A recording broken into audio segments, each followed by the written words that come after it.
I just saw Death of a Unicorn and I really enjoyed it, honestly, a lot more than I anticipated. I went into this movie with an idea of what I'd see, and I got exactly that in the best way possible. The direction felt intentional and stylized, and I was never bored throughout the entire movie. I never thought to myself, am I enjoying this? Which sounds weird, but that's when I know a movie I'm watching is not great, or the pacing is way off. And a movie holding my attention all the way through is honestly all I can ask for and the best feeling I can have in the movie theater. I felt invested the whole way through. I thought all the performances were good to great, and the pace rarely felt slow. Is it predictable? Sometimes. Does the humor work? Most of the time. Is the CGI perfect? No. But none of these things necessarily lessened my enjoyment of the movie. And what made it all work for me was the extremely consistent tone. Everything fit in the world created. I feel like Alex Sharfman, who wrote and directed this movie, really did a great job of just making a world that I believed. Nothing ever felt wrong, or if it did, it felt tonally consistent, which I believe doesn't get talked enough about as to why certain movies work and others just don't. When a tone shifts too much, immediately we get taken out as an audience, and the movie's playing catch up to get us back in. The jump scares totally worked on me even when I saw them a mile away. Nothing should have been surprising story-wise based on how they laid things out or comedically, but somehow it all still landed for me. I think deep down, I appreciated a straightforward story done right. With so many other films attempting to switch things up, I really appreciate when a filmmaker gives the audience exactly what their film promises, and does it in a well-crafted, entertaining fashion. And this might stem from my own personal biases.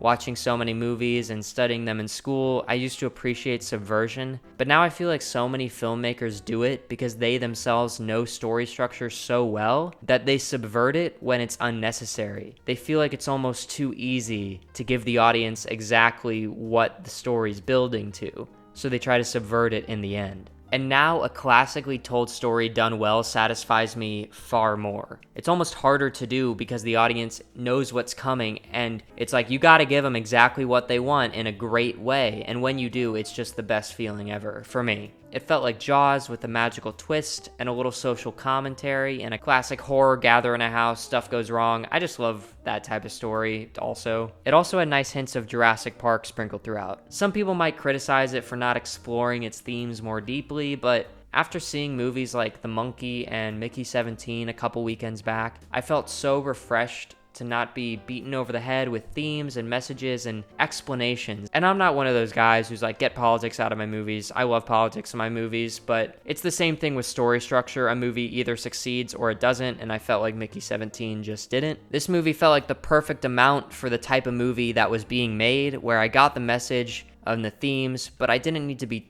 told them. Which, by the way, Mickey 17 and The Monkey is a double feature that makes sense, but also no one should ever do. Again, all the performances worked. Jenna Ortega is clearly a star and gives 110% in every scene. I think she's amazing. If she gets the right role in the next few years, I believe she can totally win an Oscar in her 20s, a la a Mikey Madison or a Jennifer Lawrence. She's one of those actors we see so often, I feel like, a part of that young crowd, like a Timothée Chalamet, where I see them as them at the beginning of the movie, but their talent and their investment in their characters quickly makes me forget I'm watching these actors. Paul Rudd does a great job. I feel like I may have been missing a little something from him, but it also may be a character thing and a writing thing. That's a nitpick. He was great. I just didn't get the same, energy pull as Jenna Ortega. Anthony Carrigan stood out to me as well, just making the most of his limited lines and screen time. I hope to see him lead a movie in the future as well. He was just so good in Barry and in this. Will Poulter plays what I would call the main villain of the family if I had to choose one. He had the funniest lines, but I did feel like he was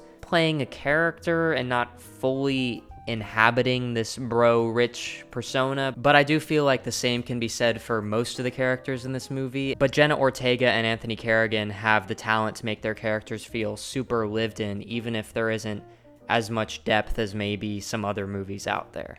But again, I want to say I don't feel like the lack of character depth was necessarily an issue. I feel like this movie was simple in the best way possible. But I'm always reticent to criticize acting because I know it could have been director notes, the editing choices, or an amalgamation of other factors, and I just feel the need to caveat that because acting's really hard and he did a great job. Overall, I had a great time in this movie and I highly recommend it. I do enjoy folklore and mixing other genres with comedy though, so this was right up my alley. Also, it was definitely gory, More than I expected, but also not. Some people might say not enough, but I thought it was the perfect amount to be shocking in certain instances, but not like, oh my god, that's disgusting. Anyways, this is the most invested I've been and enjoyment I've had in a movie theater this year. I laughed, I covered my eyes, I gasped, and I held my breath in anticipation. I just had a fun time in the theater, and hey, what more can you ask for?